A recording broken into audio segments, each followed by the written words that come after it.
Je tiens d'emblée à rassurer nos jeunes qui sont nombreux dans cette salle et encore plus nombreux à l'extérieur, puisqu'ils constituent la majorité de notre population.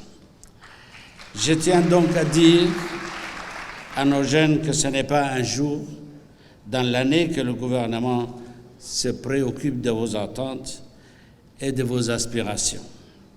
C'est bel et bien chaque jour dans l'année que le gouvernement se penche sur les conditions de votre épanouissement et de votre insertion socio-économique.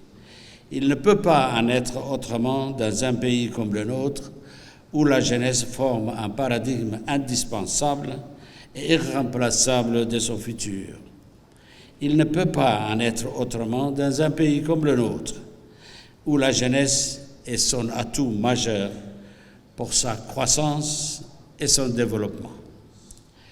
Mesdames et messieurs, c'est sur cette conviction que la jeunesse n'est pas le problème, mais la solution au développement que nous avons, dans un premier temps, favorisé l'accès de nos jeunes au savoir, à la connaissance et la formation. C'est en effet une grande réussite pour notre pays que d'avoir dépassé le modèle d'une éducation qui, faute de capacité d'accueil, privait une majorité de jeunes de leur droit à une formation diplômante. Rappelons-nous que ce qui semble être une évidence aujourd'hui ne l'était pas toujours. Le rôle du gouvernement, ce n'est pas de regarder dans le rétroviseur. Son rôle est de conduire le pays sur la route du développement. En se confrontant aux nouveaux défis, en analysant les nouveaux enjeux, le gouvernement doit asseoir sa crédibilité et son efficacité sur une réponse politique adaptée à ces nouveaux défis et à ces nouveaux enjeux. Il s'agit évidemment de passer à une étape supérieure. Il s'agit de créer un écosystème qui permette l'insertion socio-économique de ces jeunes qui ont aujourd'hui une formation, mais aussi de ceux et celles qui n'ont pas eu la chance de terminer leur formation. Évidemment, ne soyons pas injustes avec nous-mêmes. Le gouvernement a toujours fait de l'insertion de la jeunesse une priorité de son action politique.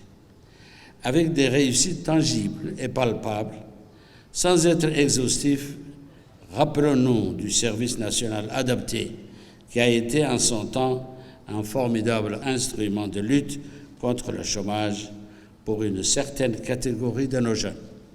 Rappelons-nous de la mise en place des stages en entreprise rémunérés par l'État et qui a facilité l'embauche de nouveaux jeunes. Enfin, rappelons-nous également l'initiative de 5000 emplois jeunes que nous avons lancés avec le concours du secteur privé.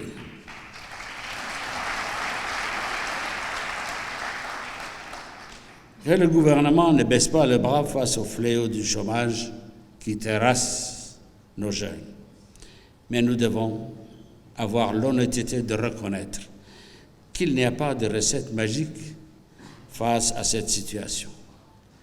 Nous devons être lucides pour constater que l'employabilité des jeunes s'insère dans un contexte plus général de compétitivité, de diversification et d'innovation. Voilà, à mon sens, les 3 piliers sur lesquels doit se projeter notre politique d'emploi pour nos jeunes. C'est en effet avant tout la compétitivité de notre économie et de nos entreprises qui peut dynamiser l'offre sur le marché du travail. Le gouvernement doit réfléchir aux moyens de booster cette compétitivité, par tous les moyens, sans tabou, avec pour seul objectif de donner au secteur privé le goût d'entreprendre. Le deuxième levier sur lequel nous devons agir et qui renferme un gisement d'emploi, c'est la diversification de notre économie. La diversification de notre économie ne doit pas être un vœu pieux ou un mantra qu'on répète uniquement dans les ateliers ou les séminaires. Elle doit se concrétiser dans les actes par un engagement clair du gouvernement. Car il y a tout un pan de notre économie qui est encore mal exploité ou pas du tout exploité. Je pense en particulier à l'industrie touristique ou encore à l'industrie culturelle qui peuvent générer quantité d'emplois. Je pense également à l'économie bleue qui présente aussi de formidables opportunités. Le gouvernement présentera un inventaire complet de ce secteur à haute potentialité à prioriser dans le cadre d'une stratégie globale de diversification de notre économie nationale. La quête de l'emploi pour nos jeunes passe aussi et nécessairement par l'innovation. En effet, dans un monde en profonde mutation où le marché du travail risque d'être de plus en plus structuré par le numérique et l'intelligence artificielle, nous devons intégrer dans notre action politique la maîtrise de ces outils technologiques dont dépendront les métiers de demain. C'est pourquoi, là aussi, il nous faut encourager l'esprit d'innovation de nos jeunes, perceptible dans la création des start-up.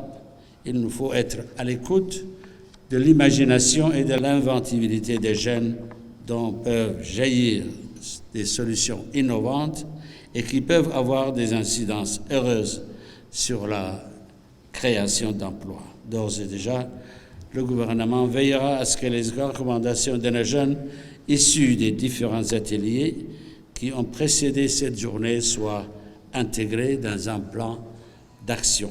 Le gouvernement mobilisera toute son énergie pour que le slogan « Un jeune, un emploi » ne doit pas être une simple vue d'esprit, mais se concrétise sur le terrain dans les faits et les actes.